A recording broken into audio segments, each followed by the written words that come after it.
Welcome back to our channel. నేను మీ Kavya. So పిల్లలకి school time. మీ పిల్లలు సేఫ్‌గానే స్కూల్‌లోకి రీచ్ అయ్యిండ్రా అంటే చాలామంది పేరెంట్స్ అవుననే చెప్తారు. ఎందుకంటే వాళ్ళ ఇంట్లో ఉండే మదర్సో, ఫాదర్సో, బ్రదర్సో, సిస్టర్సో ఎవరైనా ఒకరు వదిలిపెడతారు. లేదు అంటే స్కూల్ బస్ వచ్చి పికప్ చేసుకుంది. ఆటోకి మేము పిల్లల్ని ఎక్కించాము. మార్నింగ్ బాయ్ బాయ్ చెప్పాము. కానీ మీ పర్సనల్ వెహికల్స్‌లో కాదు. స్కూల్ వెహికల్స్‌లో ఎళ్ళిన పిల్లలు సేఫేనా? ఒక్కసారి చెక్ చేసుకోండి. ఒకసారి పేరెంట్స్ మీ పిల్లల్ని మార్నింగ్ టిఫిన్ బాక్స్‌లు ఇచ్చి, స్నాక్స్ బాక్స్‌లు ఇచ్చి, బుక్కులు, బ్యాగులు అన్నీ ఇచ్చి, బాయ్ బాయ్ చెప్పి వాళ్ళకి లవ్ యూ చెప్పి పంపిస్తున్నారు కదా! వాళ్ళు స్కూల్‌లకి ఎంత వరకు సేఫ్‌గా రీచ్ అవుతున్నారు అని ఒక్కసారి చెక్ చేసుకోండి. ఎందుకు ఇవాళ ఈ మాట అంటున్నానంటే మిమ్మల్ని భయపెట్టడానికి అస్సలే కాదు. హైదరాబాద్‌లో స్కూల్‌లు స్టార్ట్ అయితున్నాయి అంటే ప్రతి ఏడాది కూడా అధికారులు బస్సులు చెక్ చేసే కార్యక్రమం కూడా పెడతారు. రైడ్స్ చేయడం అనేది ఒక కార్యక్రమం పెడతారు. ఇది ఆల్మోస్ట్ అందరి పేరెంట్స్ కూడా తెలిసిందే. కానీ ఇన్ జనరల్‌గా బస్ ఫిట్‌నెస్ ఉందా? బస్ సంబంధించిన పేపర్స్ ఉన్నాయా? పొల్యూషన్ ఉందా? లేదంటే బస్ హెల్పర్ ఉన్నారా? క్లీనర్ ఉన్నారా? పిల్లల్ని దింపడానికి, ఎక్కేయడానికి అక్కడ హెల్పర్ మస్ట్‌గా ఉండాలి. ఇట్లాంటివి మాత్రం చెక్ చేస్తారు. కానీ ఈసారి చాలా భిన్నంగా ట్రాఫిక్ పోలీసులు కూడా ఈ రైడ్స్‌లో ఇన్వాల్వ్ అయ్యిండ్రు. హైదరాబాద్‌లో 1 కాదు, 2 కాదు దాదాపు 324 బస్సులని 34 లొకేషన్‌లో చెక్ చేశారు. సో, ఆ చెక్ చేస్తే పరిస్థితి ఎట్లా ఉంది అనేది ఒక్కసారి మీరు చూసిన తర్వాత నేను చెప్తాను. సో, చెక్ చేయడము అంటే బస్‌ని చెక్ చేయలేరు ఈసారి. బస్సు పేపర్స్‌తో పాటు అక్కడ డ్రైవర్స్‌ని కూడా చెక్ చేసిన పరిస్థితి. సో, డ్రైవర్లని చెక్ చేయడానికి ఏముంది వాళ్ళు యూనిఫామ్‌లో ఉన్నారా లేదా? లేదంటే వాళ్ళ దగ్గర డ్రైవింగ్ లైసెన్స్ ఉందా లేదా అని చెక్ చేసిండ్రు అని అనుకుని ఉన్నారు. కానే కాదు. అధికారులు ఏం చెక్ చేసిండ్రంటే డ్రంక్ అండ్ డ్రైవ్ టెస్టులు వాళ్ళకి చేసిర్రు. యెస్. డ్రంక్ అండ్ డ్రైవ్ టెస్టులు చేసిన తర్వాత ఎంతమంది పట్టుబడింది తెలుసా? అక్షరాల 5 మంది. 5 మంది డ్రైవర్లు పట్టుబడిన పరిస్థితి. సో, మరి ఈ 5 మంది డ్రైవర్లకి బ్రీత్‌లైజర్ టెస్ట్ చేస్తే ఇన్ జనరల్‌గా ట్రాఫిక్ పోలీసులు డ్రంక్ అండ్ డ్రైవ్ టెస్ట్ నిర్వహిస్తారనే సంగతి మీకు కూడా తెలిసిందే. ఇన్ జనరల్‌గా బ్రీత్‌లైజర్ టెస్ట్ చేసినప్పుడు 30కి పైగా ఉంటే వాళ్ళు ఆల్కహాల్ తీసుకున్నట్టు అఫెన్స్ కింద అండ్ డ్రంక్ చేసి వాళ్ళు డ్రైవ్ చేస్తున్నట్టు వాళ్ళపైన కేసులు పెడతారు. అట్లాంటిది షాక్. విన్న వాళ్ళకి షాక్. ఈవెన్ అక్కడ టెస్ట్ చేసిన పోలీస్ అధికారులు కూడా ఠంగు తిన్న పరిస్థితి. అసలు వీళ్ళు బస్సు డ్రైవర్లేనా అని వాళ్ళే ఒక షాక్ అయిన పరిస్థితి. అవును. ఎంతొచ్చింది తెలుసా? 50 కాదు. ఏకంగా సెంచరీ కొట్టిండ్రు డ్రైవర్‌లను. యెస్. 92 కొంతమందికి 100 అండ్ 102, 130, 140, 240 వరకు కూడా బ్రీత్ అనలైజర్ టెస్ట్‌లో నమోదైన పరిస్థితి. ఇప్పుడు చెప్పండి మీ పిల్లలు సేఫ్‌గానే ఎళ్తున్నారా స్కూల్ బస్‌లల్ల? ఇది విన్న తర్వాత మీకు అనిపిస్తుందా మీ పిల్లలు చాలా సేఫ్‌గా ఎళ్తున్నారు అని? ఇప్పటి వరకు ఫిట్‌నెస్ ఉందా? బస్సు బావుందా? లేదంటే అందులో హెల్పర్ ఉందా? అని మాత్రమే చూసుకున్నారు కదా పేరెంట్స్. కానీ యాస్ ఎ పేరెంట్స్ రెస్పాన్సిబిలిటీ యాజమాన్యాన్ని వదిలేయాలి. ఎందుకంటే వాళ్ళకి పైసలు మాత్రమే కావాలి. కట్టే ఫీజులు మాత్రమే కావాలి. బస్‌కి ఫీజులు కట్టిర్రా లేదా పిల్లలు చెక్ చేసుకోవడం.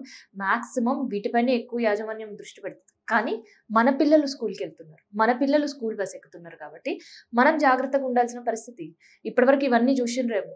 ఎక్స్‌పీరియన్స్ డ్రైవర్‌ని పెట్టిర్రా అని స్కూల్‌లో ఎళ్లి చాలామంది పేరెంట్స్ క్వెషన్ చేసే పరిస్థితేమో. కానీ ఈసారి మీ బస్తీలకి, కాలనీలకి లేదంటే అక్కడుండే ఆహ్, డ్రాపింగ్ ఆర్ పికప్పింగ్ పాయింట్‌కి డ్రైవర్‌లొచ్చినప్పుడు వాళ్ళు తాగి ఉన్నారా? లేదా? వాళ్ళు ప్రాపర్‌గా డ్రైవ్ చేస్తున్నారా? లేదా? అని పిల్లల్ని అడిగి తెలుసుకోవాల్సిన సిట్యుయేషన్స్ ఇవాళ హైదరాబాద్‌లో నెలకొన్నాయి. అండ్ ఇవాళ పట్టుబడ్డ డ్రైవర్లు మాక్సిమం చెప్తే సిగ్గుచేటు. బస్తీలలో స్కూల్సో, కాలేజీలలో స్కూల్స్ కాదు. ఇంటర్నేషనల్ స్కూల్‌లు.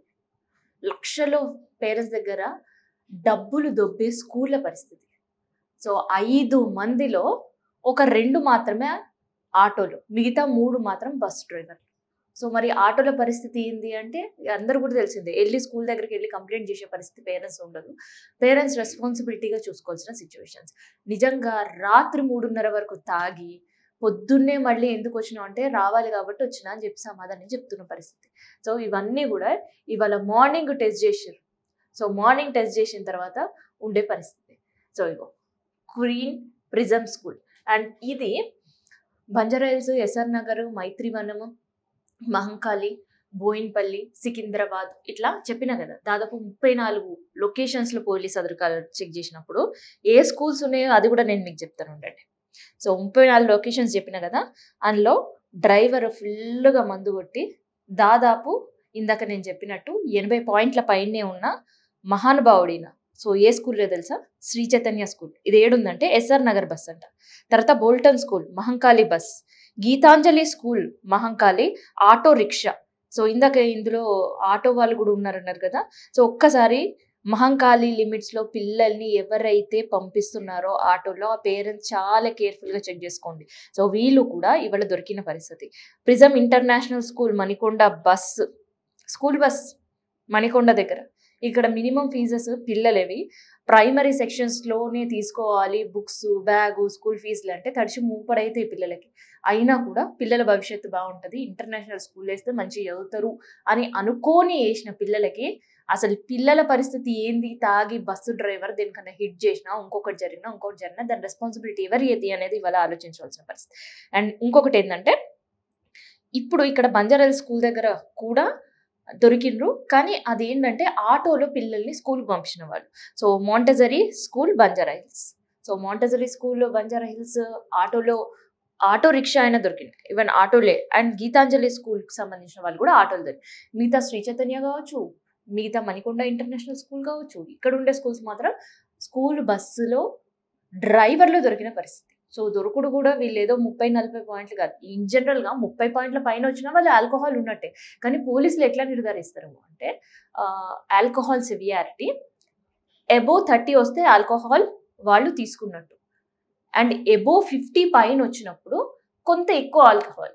అండ్ అబోవ్ 85 to 90 వచ్చినప్పుడు చాలా హెవీగా మందు కొడితే అట్లాంటి సిచ్యువేషన్స్ ఉంటాయండి. ఇది నేను చెప్పుడు కదా, అధికారికంగా ట్రాఫిక్ పోలీసుల బ్రీత్ అనాలిసిస్ ఎవరు చేసినా కూడా వాళ్ళ చిట్టా ప్రకారం వాళ్ళు నిర్ణయించేదన్నమాట ఇది. సో ఇప్పుడు మరి మందు కొట్టి డ్రైవ్ చేస్తున్న బస్ డ్రైవర్ల బ్రీత్ అనాలిసిస్ టెస్ట్ చూస్తే షాక్ అవుతున్నారు పోలీసులు కూడా. ఏదో పర్సనల్గా పార్టీలకు పోయి ఇన్ జనరల్ గా డ్రైవ్ చేస్తే ఎట్లుంటుందో అట్లుంటుంది. ఇన్ జనరల్ గా కూడా డ్రైవ్ చేయాల్సిన అవసరం లేదు. ఎందుకంటే డ్రంక్ అండ్ డ్రైవ్ చెయ్యొద్దు అని నెత్తి నోరు మొత్తుకొని పోలీసు వాళ్ళు చెప్తుంటే ఇప్పుడు జనాలు మారుతున్నారు. మరి మాయదారి రోగం వీళ్ళకేమొచ్చిందో తెలియదు. చిన్న పిల్లల్ని తీసుకొని బస్సులకు పోతుంటే పేరెంట్స్ కంప్లీట్ హోప్స్ మొత్తం బస్ డ్రైవర్ పైనే పెట్టుకొని పంపిస్తారు. ఎందుకంటే కొన్ని పరిస్థితుల్లో పేరెంట్స్ పికప్ కి కష్టం అవ్వడం కావచ్చు, వాళ్ళని స్కూల్ దగ్గర డ్రాప్ చేయడంలో వాళ్ళకి టైం లేకపోవడం కావచ్చు, కొంచెం స్కూల్ బస్సులో వెళ్తే వాళ్ళు కొంత సెక్యూర్డ్గా ఉంటారని చెప్పేసి ఈవెన్ ఆటోలు, మిగతా ప్రైవేట్ వెహికల్స్ కూడా ఏవి మాట్లాడకుండా స్కూల్ బస్సులని గుడ్డిగా నమ్ముతారు. ఎస్, నిజంగానే చాలా మంది పేరెంట్స్ గుడ్డిగా నమ్మి స్కూల్ బస్సులలో పంపిస్తుంటే ఈ డ్రైవర్స్ డ్రంక్ అండ్ డ్రైవ్ టెస్ట్లలో బయటపడ్డ పరిస్థితులు చూస్తే షాక్ అయిన పరిస్థితి కనిపిస్తుంది పేరెంట్స్ లిటరల్గా. మరి ఇట్లాంటి సిచ్యువేషన్స్లో పేరెంట్స్ ఇప్పుడు ఆలోచించాల్సింది ఏంటి? నిజంగా బస్ ఫిట్నెస్ ఉందా, లేదంటే డ్రైవర్కి సంబంధించిన ఎక్స్పీరియన్స్ ఉందా, డ్రైవింగ్ లైసెన్స్ ఉందా అని కాదు, డ్రైవర్ ప్రాపర్ గా వస్తున్నాడా, మీరు పిల్లల్ని బస్ ఎక్కించేటప్పుడు డ్రైవర్ కండిషన్ ప్రాపర్ గా ఉందా, లేదంటే కొంత సిక్నెస్ ఉందా, లేదంటే ఇల్నెస్ గా కనిపిస్తున్నాడా, లేదంటే వాళ్ళని డ్రాప్ చేసే టైంలో కావచ్చు ఎట్లా ఉన్నాడో అని పిల్లల్ని కూడా తెలుసుకొని అడిగి పంపించాల్సిన సిచ్యువేషన్స్ అయితే ఇవాళ హైదరాబాద్ లో కనిపిస్తున్నాయి. ఇన్ జనరల్ గా అసలు స్కూల్ బస్సులకి ఫిట్నెస్ మాత్రమే చెక్ చేస్తారు. కానీ ఫిట్నెస్ కి మించి ఎందుకు చెక్ చేస్తున్నారంటే అధికారులకు కూడా డౌట్ వచ్చిన సిచ్యువేషన్. నిజంగా వీళ్ళు ప్రాపర్ గానే పిల్లల్ని పికప్ డ్రాపింగ్ చేస్తున్నారా, లేదంటే వీళ్ళు ఏమైనా మందు కొడుతున్నారా అని వచ్చిన ఒక చిన్న డౌట్ తో చెక్ చేస్తే ఇంతమంది పడ్డారు. అసలు ఒక రోజులోనే 5 మంది దొరికితే మిగతా స్కూల్లో పరిస్థితి ఏంటి? ఇన్ జనరల్ గా పిల్లల పికప్ డ్రాపింగ్ టైంలో ఎక్కువ మనం వినేది ఏంటంటే కెపాసిటీకి మించి పిల్లల్ని కూర్చోబెట్టి డ్రైవ్ చేస్తుంటారు అని. కానీ ఇది కెపాసిటీకి మించి కాదు, సోయి లేకుండా డ్రైవ్ చేయడం. అసలు ఎక్కడ డ్రైవ్ చేస్తున్నారో తెలియని పరిస్థితిలో వాళ్ళు డ్రైవ్ చేస్తున్నారు. సో అందుకనే మన పిల్లల్ని మనం సేఫ్గా ఉందా లేదా అని చెక్ చేసుకోవాల్సిన బాధ్యత మనది. సో ఇన్ జనరల్గా బస్ డ్రైవర్లకి అండ్ స్కూల్ బస్ పెట్టే యాజమాన్యానికి ఏమి రూల్స్ ఉంటాయి? సో ఒకటి, ఎక్స్పీరియన్స్ డ్రైవర్ని తీసుకోవాలి అండ్ బస్ కండిషన్లో పెట్టుకోవాలి, పొల్యూషన్ ఉంచుకోవాలి అండ్ బండి పేపర్స్, బస్కి సంబంధించిన పేపర్స్ ఉంచుకోవడం. సో ఇవన్నిటితో పాటు బస్సు ఖచ్చితంగా సీట్ బెల్ట్ పెట్టుకొని డ్రైవర్ డ్రైవ్ చేయడం కావచ్చు, బస్ లోపల ఫస్ట్ ఎయిడ్ కిట్ ఉండడం కావచ్చు, ఫస్ట్ ఎయిడ్ కిట్ తో పాటు ఏదైనా ప్రమాదం జరిగినా వెంటనే ఆ ఘటన వాళ్ళకి వాటర్ ఇచ్చేటట్టు వాటర్ బస్లో ఉంచుకోవడం కావచ్చు.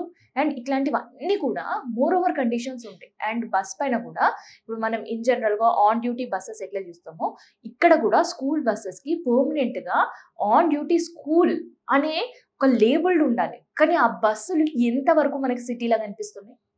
ఉన్నాయి అట్లాంటి బస్సెస్, ఒక్కసారి మీరు నోట్ చేయండి. లేకపోతే వెళ్ళి మీ స్కూల్ వాళ్ళని అడగండి, ఎందుకు ఈ లేబుల్ మీరు వేయలేరు, నిజంగా బస్ ఫిట్నెస్ ఉందా, డ్రైవర్ పరిస్థితి ఏంటి అని ఇవాళ మనం ఎంక్వైరీ చేసి రేపు పిల్లల్ని స్కూల్కి పంపించాల్సిన సిచ్యువేషన్స్ అయితే ఇప్పుడైతే కనిపిస్తుంది. సో అందుకనే అందరం కూడా చాలా చాలా కేర్ఫుల్గా ఉండాలి. ఇదేదో మిమ్మల్ని భయపెట్టియడానికి కాదు, మనం జాగ్రత్తగా ఉండడానికి.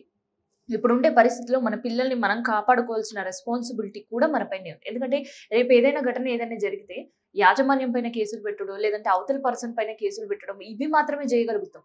కానీ లాస్ మనకే జరుగుతుంది. మన ఇంట్లోనే లాస్ జరుగుతుంది. ఆ లాస్‌ని ఎవరు కూడా పూడ్చిపెట్టలేరు.